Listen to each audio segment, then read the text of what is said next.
Good evening, guys. I welcome you all to my YouTube channel Indian History Podcast by Saurabh Kapil. तो आज हम medieval India की class start करने जा रहे हैं। एक्चुअली मैं एक ट्रेंड ऑब्जर्व कर रहा था, मतलब यूजुअली अभी मैंने जैसे खुद भी देखा है बहुत टाइम कि मॉडर्न हिस्ट्री पे बहुत ज़्यादा फोकस दिया जाता है।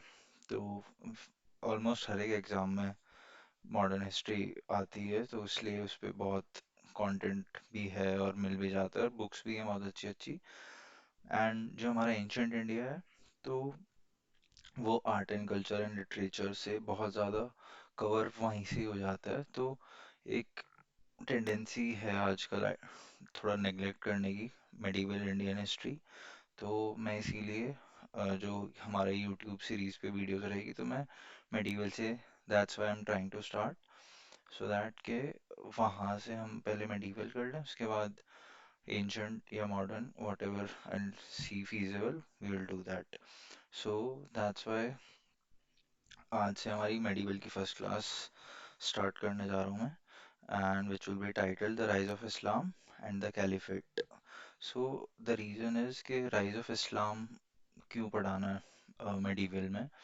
एक्चुअली फॉर एग्जांपल बुक्स में भी सारे इवन जो शॉर्ट गाइड्स या कुछ भी यू कैन सी, तो वहाँ पे दिल्ली सल्तनत से ही सब शुरू करते हैं। 1206 कुतुबुद्दीन ऐबक थ्रोन पे बैठता है, वहाँ से ही पूरा। But there is a very long president history before that also, कि क्यों वो रूलर्स जितने भी थे, टर्क्स थे, अफगान्स थे, वो इंडिया क्यों आए, इसका एक बहुत बड़ा रीज़न था Islam. Okay, so we'll have to go to the very root of it। तो जो इसीलिए rise of Islam will be the very first class.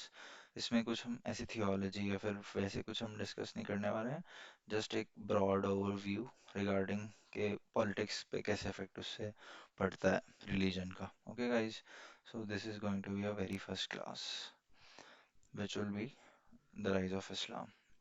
Okay guys, so यहाँ पे मतलब ऐसे कुछ हम थियोलॉजी तो नहीं पढ़ेंगे कि क्या है, मतलब बस हम बेसिक बेसिक देखेंगे, और यही है कि पॉलिटिकल एक्सपेंशन में क्या उसका एक रोल है। Okay guys, so almost everyone knows कि सऊदी अरेबिया से इट स्टार्टेड। मक्का मदीना सबने नाम सुने ही होंगे। तो ये दो होली प्लेसेस हैं इस्लाम की। एज यू कैन सी यहाँ पे पूरा ये मैप बना हुआ है मक्का मदीना, इसमें यहाँ पे ये रहा मक्का, ये मदीना है। फिर इधर इजिप्ट कायरो ये सब। और ये दो एम्पायर्स को मैं बाद में बताऊंगा आपको पूरा, ये बहुत इंपॉर्टेंट है। फिर ये बगदाद हो गया।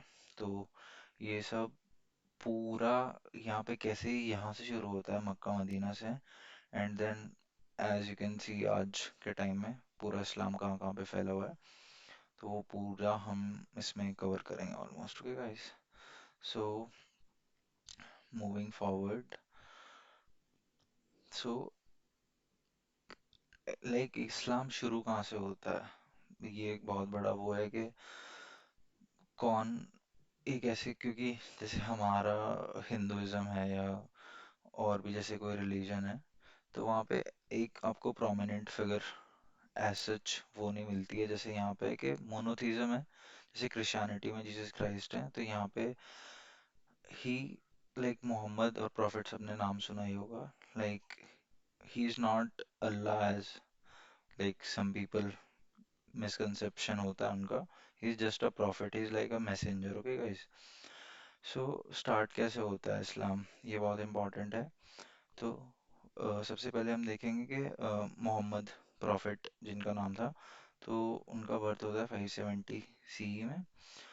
एंड मक्का जो होली प्लेस है, ये आपको याद ही रखनी है, लाइक ये बहुत इंपॉर्टेंट है।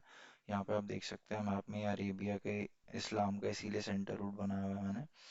ओके गाइस, तो his occupation was nothing, that he was just a merchant. Okay, you'll have to remember these two facts over here, कि 6th सेंचुरी में आता है इस्लाम। सेकंड इज कि ओरिजिन कहाँ से होता है, मक्का से। And what was the occupation of prophet Muhammad, and that he was a merchant and situated in Arab. Okay, so we'll say Arab merchant.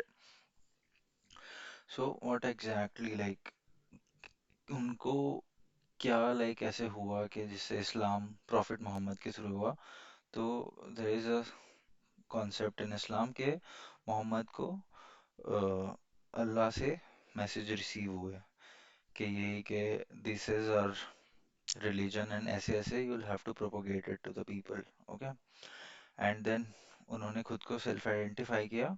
देखो मैं इसमें ना बहुत टेक्निकल माइन्यूट डिटेल्स में नहीं जा रहा हूँ और इस्लाम, जस्ट मैं आपको एक ब्रॉड ओवरव्यू दे रहा हूँ यहाँ पे, क्योंकि ये फैक्ट्स भी कई बार पूछ ले जाते हैं इन एग्जाम्स और ऐसे वैसे, तो इस चीज़ को थोड़ा ध्यान में रखना कि 6th सेंचुरी एक बहुत इंपॉर्टेंट टाइम पीरियड है उस चीज़ के लिए। ठीक है गाइस। तो ये I have told you that he receives message from Allah, यही कि that you have to propagate, और ये सब हमारे टेनेट्स रहेंगे।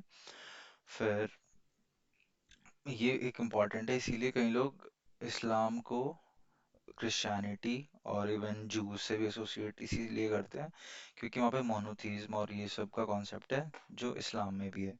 So that's why even Muhammad, like he identified himself in the same line as Moses and Jesus Christ. Okay, this is a very important point. क्योंकि reason ये है क्योंकि ये दोनों रिलीजन भी थोड़ा उस पे ही फोकस करते हैं, मोनोथिज्म पे। Okay guys. So let's next we'll see the shift in relations. So what happened is that when he got messages, so what messages he got? पहले सबसे कि उन्होंने इस्लाम के 5 फंडामेंटल जो प्रिंसिपल्स थे, जो कोर 5 प्रिंसिपल्स हैं, उनके बारे में उन्होंने लोगों को बताया। तो there are 5 obligations and which like you can see over here is first is there has to be faith and belief in Allah and Prophet. Okay, this is a very important point. So and जो faith भी है, this will be in the concept of तौहीद और monotheism. you'll say कि वो सिर्फ सिर्फ और सिर्फ अल्लाह पे ही उनको बिलीफ रखना है, और कोई और दूसरी ऐसी अथॉरिटी पे they will not have even 1% like कुछ भी। पूरा टोटल जो उनका फोकस होगा वो सिर्फ एक ही उस पे होगा, जस्ट ऑन अल्लाह। तो ये जिसको तौहीद भी बोलते हैं, आई डोंट नो कि वो इसमें स्लाइड से मेंशन है नहीं है, मैं लिख देता हूँ। यू गाइस कैन, मतलब इसकी अलग अलग जगह अलग अलग स्पेलिंग हो सकती है।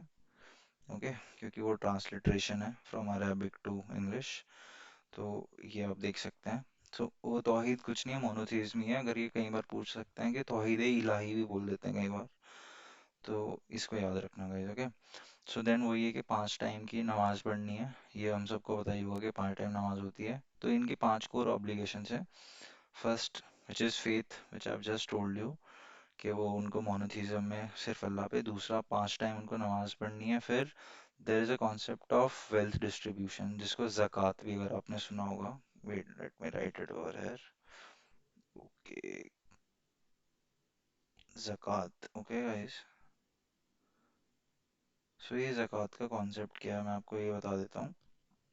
कुछ नहीं है, आप जैसे इसको 40वां भी बोलते हैं, लाइक 40वां हिस्सा बोल सकते हैं, बट उसको 40वां बोलते हैं। तो दैट्स वाई इसको 1/40। इसका मतलब है कि अगर आपकी अर्निंग 40 रुपीज है तो उसमें से 1 rupee you have to give, मतलब 40th part you have to distribute to a needy person. Okay, this is very important concept. मतलब परसेंटेज टर्म्स में देखेंगे तो ये 2.5 हो जाएगा।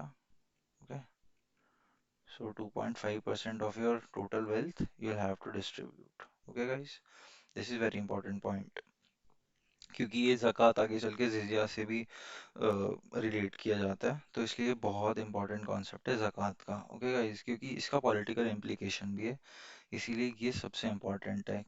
इसीलिए मैं आपको इस्लाम की हिस्ट्री पढ़ा रहा हूँ, क्योंकि ये आगे चल के बहुत ज़्यादा तरीक़ों से इन्फ्लुएंस करेगी हिस्ट्री। Okay guys. फिर there is this concept of fasting, कि वो पूरा रमज़ान या रमादान भी बोलते हैं उसको, पूरा 1 महीना उनको फास्ट रखना होगा।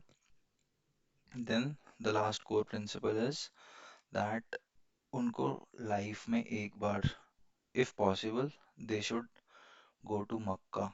ओके, अभी मैंने आपको बताया ना मक्का से ही ओरिजिनेट हुआ है, सो दैट्स वाई हज, जिसको बोलते हैं।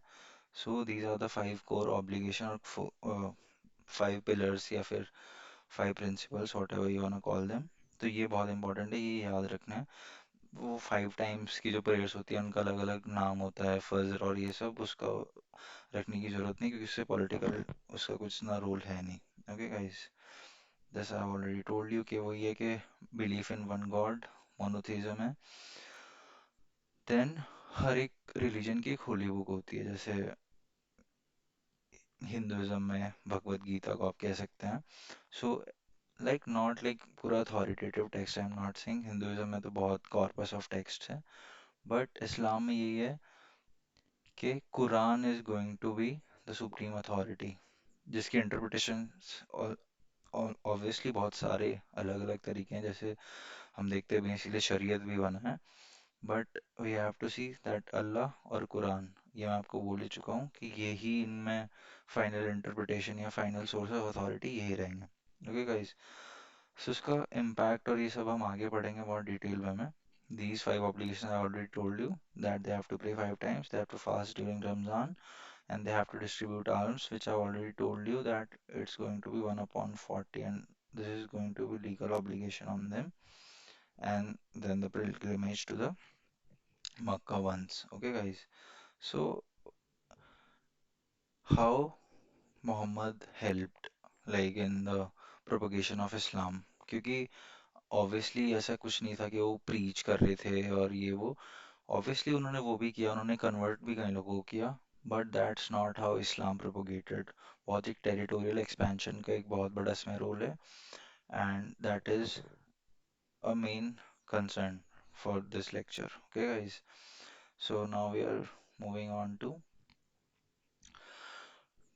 this, which I've just told you. So, since starting of this lecture, I've been focusing on one thing, and that is monotheism। Obviously, कोई भी core principle अगर आता है तो वो किसी के रिएक्शन में ही आता है। ओके, वो क्यों मोनोथीज्म मोनोथीज्म के बारे में ही बात कर रहे थे, क्योंकि हर चीज़ का एक सोशो कल्चरल कॉन्टेक्स्ट होता है। सोशो कल्चरल कॉन्टेक्स्ट में क्या था कि जिस टाइम पे प्रॉफिट मोहम्मद क- के टाइम पे जो भी वहाँ पे रिलीजियस प्रिंसिपल्स और वहाँ पे जितनी भी थियोलॉजिकल पॉलिसीज थी, दे वर largely like more or less they were polytheistic states। Okay, what are polytheistic states? I'm going to just write it over here.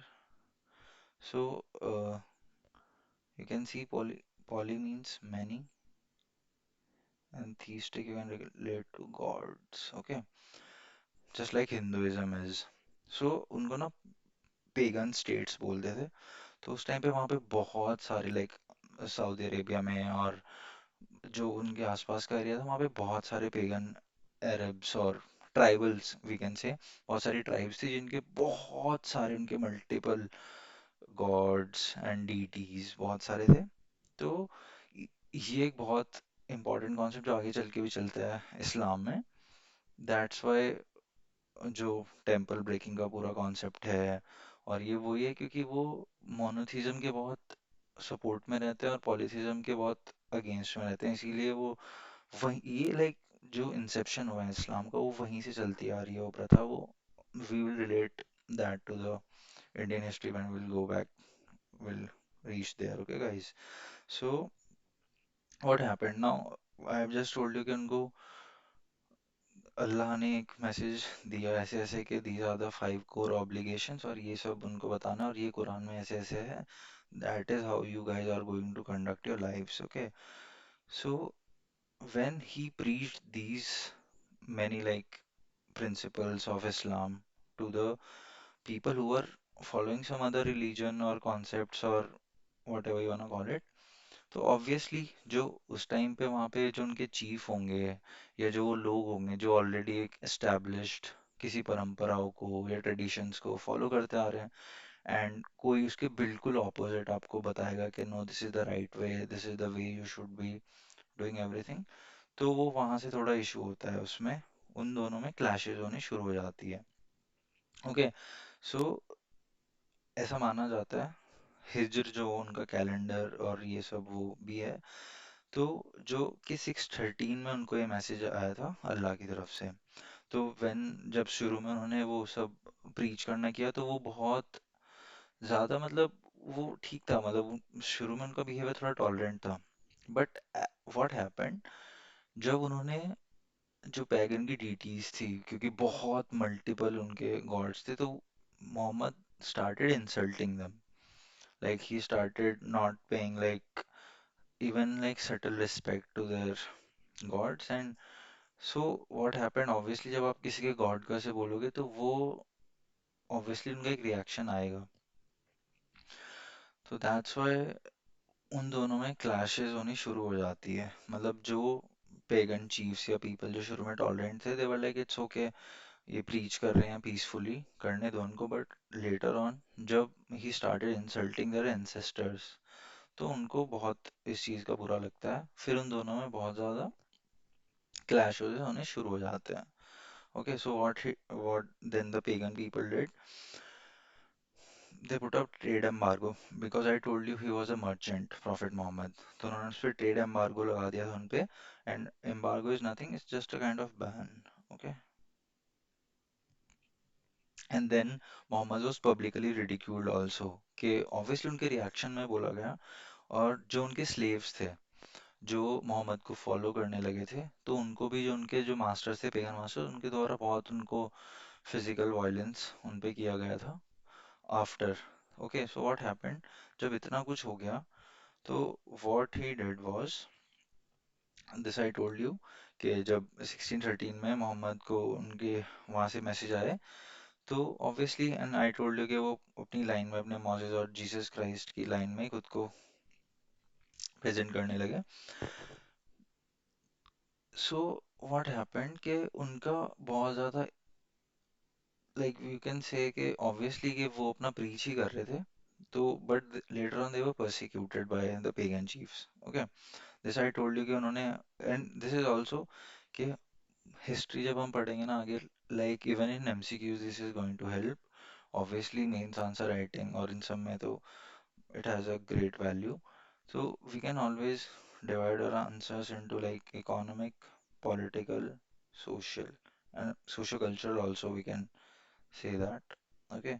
So कभी भी कुछ भी हिस्ट्री में कोई भी इवेंट होता है, हम उसको इन तीनों चीज़ों से एसोसिएट कर सकते हैं, and that is going to help us a lot. Okay, so obviously जो ट्रेड एम्बार्गो लगाया, ट्रेड बैन लगाया मोहम्मद पे भी और उनके फॉलोअर्स पे भी, तो obviously that was a kind of economic warfare. Then socially persecution हुआ उनका, which I told you कि बहुत उन पे violence हुआ। So उनके लिए वहाँ पे मक्का में सर्वाइव करना ना बहुत मुश्किल हो गया था मोहम्मद के लिए, कि जो उनके फॉलोअर्स हैं उनके ऊपर भी ऐसे परपेट्रेट हो रही है violence, people are beating their followers of Islam and all that. तो what he did was he was like okay, मेरे से मक्का में यहाँ पे ये लोग ऐसे कर रहे हैं, यहाँ पे मेरे पास एक स्टेबल बेस, बिकॉज नहीं बन पा रहा था उनका एक स्टेबल बेस। एंड कभी भी किसी भी रिलीजन को चलाने के लिए या कुछ भी होने के लिए हमेशा यू नीड अ बेस, जहाँ पे आपको एक हेडक्वार्टर चाहिए होता है। जैसे कांग्रेस थी तो उनके हेडक्वार्टर्स कहाँ कहाँ पे थे,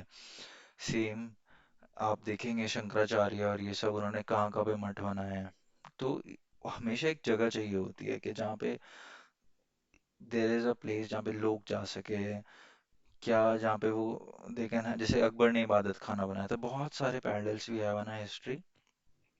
तो इसका एक पैरेलल है, ये भी यहाँ पे एक हमें एक पैरेलल मिलता है उसका हिस्ट्री में। एक एग्जांपल है कि मक्का में नहीं मिल पा रहा था उनको बेस, क्योंकि वहाँ पे पेगन जो चीफ्स थे वो बहुत हॉस्टाइल थे उनके अगेंस्ट।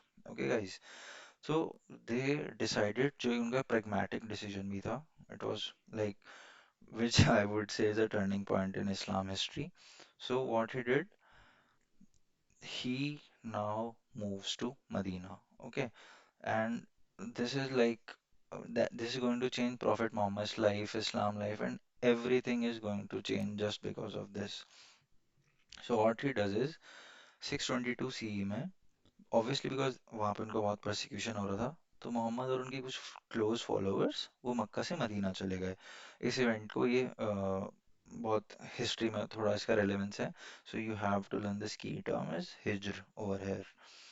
सो 622 में ये हुआ था. ये बहुत इंपॉर्टेंट आपको इसका ये फैक्टर, ये ऐसे इफ यू कैन सी, ये यहाँ पे पूरा सऊदी अरेबियन पेनिनसुला ऐसे है. एंड यहाँ से मक्का से मदीना यू कैन सी वो यहाँ पे चले गए थे. ओके. तो जब वो मदीना गए तो वहाँ पे भी ऑब्वियसली वहाँ पे भी पेगन ट्राइब्स होंगी, वहाँ पे भी दूसरी ट्राइबल सोसाइटीज होंगी.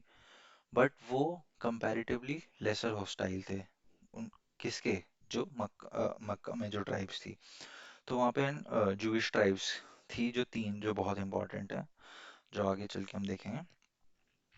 सो there in Medina, Muhammad was welcomed by the local pagan and Jewish tribes. Okay, and there he established a new base of his operations. It is very important.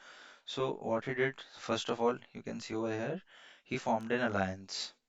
तो जो वहाँ की जो ट्राइब्स थी उनके साथ उन्होंने अलायंस बनाया. ये इंपॉर्टेंट है क्योंकि आगे चल के इन्हीं अलायंस के साथ he fought.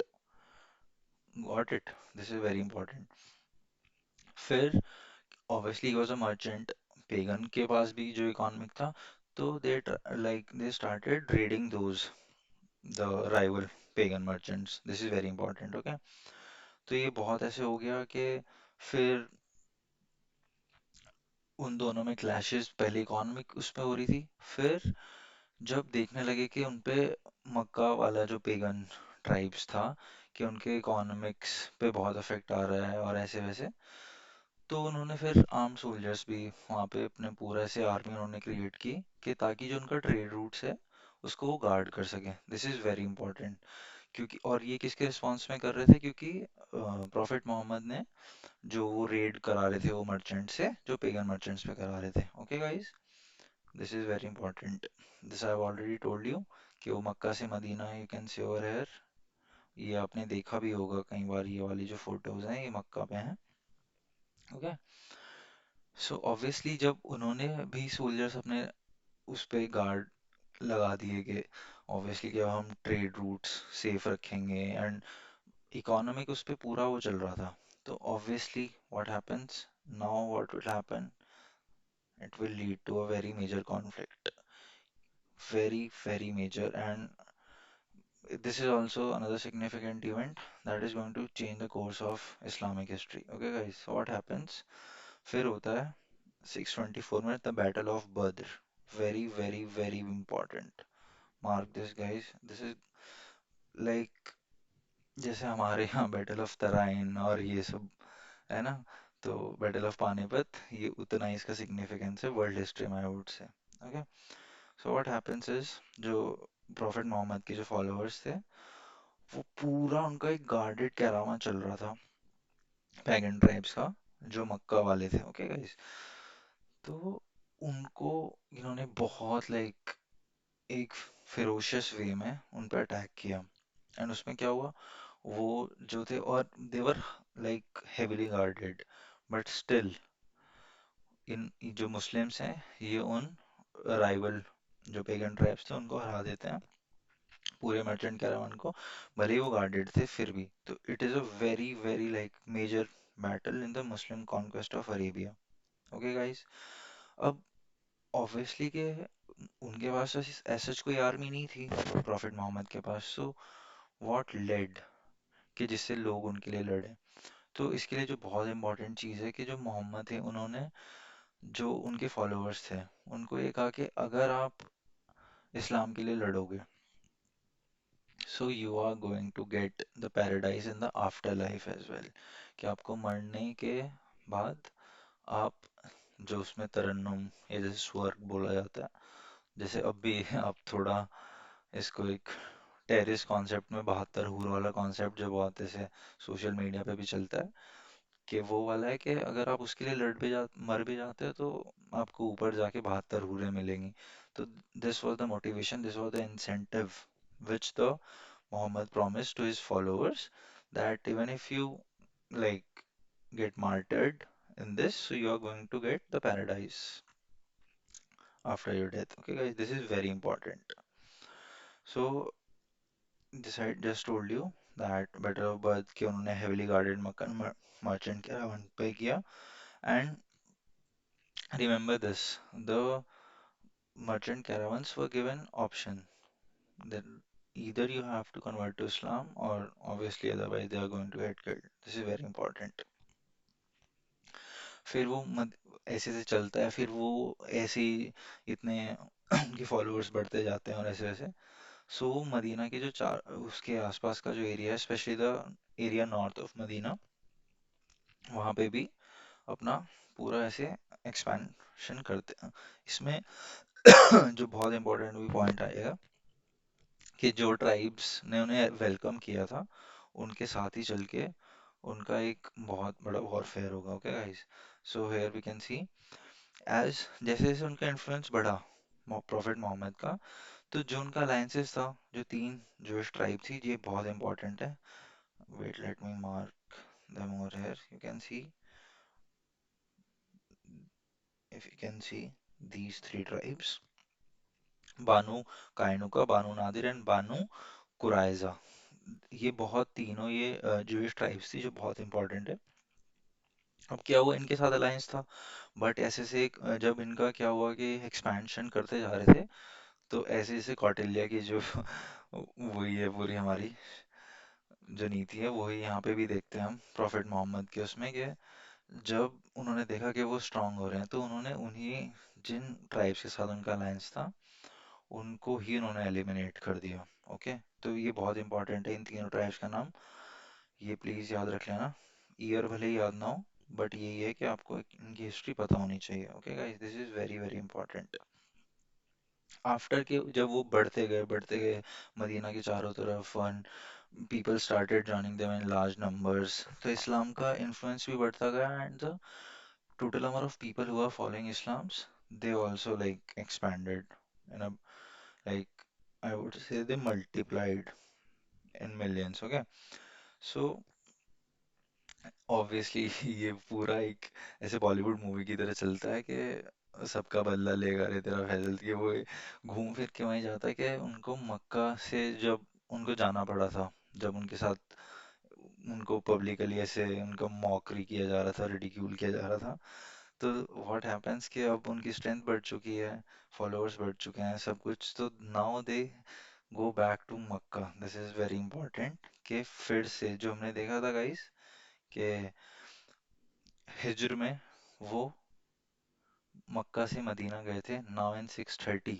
he goes back to Makkah and he conquered it. Okay, this is very very important. So in 630 CE, Muhammad again goes back to his hometown of Makkah. फिर वहाँ पे जो विक्ट्री होती है, वो बहुत लार्ज स्केल विक्ट्री होती है वहाँ पे.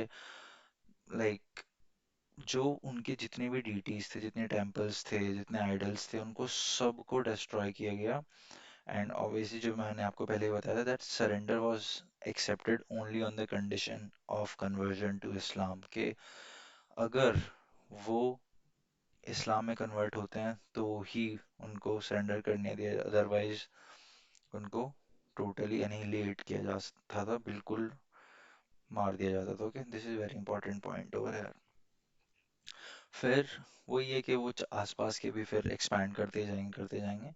And then what happens is 632 CE में prophet Mohammed dies. Okay, this is very important point. And after this we'll move on to the rule of caliphs. Okay guys,